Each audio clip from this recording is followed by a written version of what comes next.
Hello there. Good evening, everyone. This is Dari on WorldStreams Radio. Thank you to our listeners from all around the world for joining us tonight. To learn more about WorldStreams Radio, visit our website at worldstreams.org. You can now also connect with us on Facebook at facebook.com/worldstreams and facebook.com/worldstreams.worldmusic. Tonight we have a special program. Two guests from the worlds of jazz and world fusion music, Mariah Parker and Matthew Montfort. In her recently released debut recording, Sangria, Mariah Parker explored the exciting sonic terrain, blending the driving dynamic syncopations of Latin jazz with the entrancing asymmetrical meters of East India. And Matthew Montfort is an award-winning guitarist and leader of the WorldFusion music ensemble Ancient Future. He's a pioneer of the scalloped fretboard guitar, an instrument combining qualities of the South Indian veena and the steel string guitar. Good evening, Saeed. Hello and welcome, Mariah and Matthew. It's great to have you back with us tonight.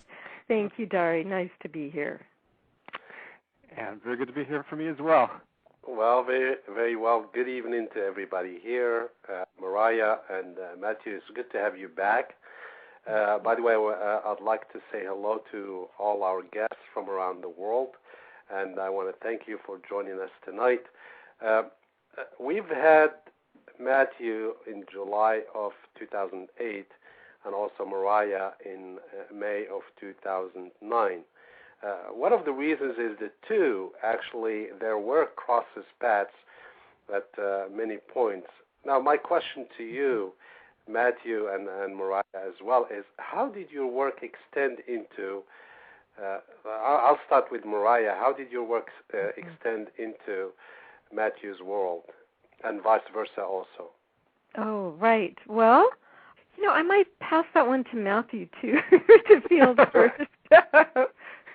Well, actually, we met at a party with Hans Christian, was doing for his recording studio, where the original Planet Passion had been mastered, and we got together, and she just lived down the street from me, and we'd play music from time to time, and at a certain point, I invited her to perform on my record, 7 Serenades for Scalloped Fretboard Guitar. That's actually how one of her songs came to my attention, Sangria, which later became the title track of her record. And right. So that was probably around 2003, correct? If I'm correct, that's when you started. Yeah. That sounds about right, yes.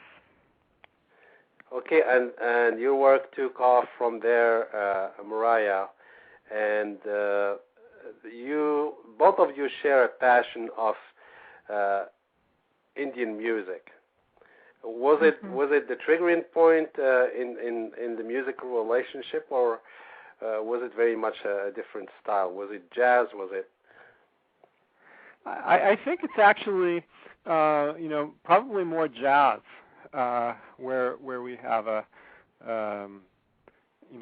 place where we're both kind of exploring similar areas, and where Mariah was going someplace where it was very attractive to me was the Indo-Latin jazz, because actually in the band that happened before Ancient Future, that's what we played. Was Indo-Latin jazz. It was a band featuring musicians from the group Diga Rhythm Band, which was an offshoot of the Grateful Dead, students of Zakir Hussain, and we were playing some African grooves, but in 13/8 and stuff like that. So when Mariah did this, but with her beautiful melodies, that was really attractive to me. So you've been combining all these musical traditions, including African, Indian, and Latin all together. How was that experience for you, Mariah? Well, I've always when I was doing my degree program at UC Santa Cruz, I was already very intrigued by the different world music traditions and had a strong orientation toward jazz fusion, and I'm bringing these streams together. So when actually it was in my collaboration with Matthew that more of the East Indian element was woven in with that. My writing, I tend to be drawn into the rhythmic complexities, with the odd meters. It's just always been fascinating to me. And I've studied Eastern European musical cultures, which has a lot of that, Balkan and Greek and that sort of thing. So it's always just been an area that's very fascinating to me. And so working with Matthew and some of the other wonderful Indian musicians, the tabla players, there just began this very natural evolution, to weave those streams together. At this point, you still refer to it as Indo jazz? Indo-Latin jazz. Indo-Latin jazz. Yeah. Yeah. Okay, so where does the word world fusion come into play now? This question is for Matthew. Mm-hmm.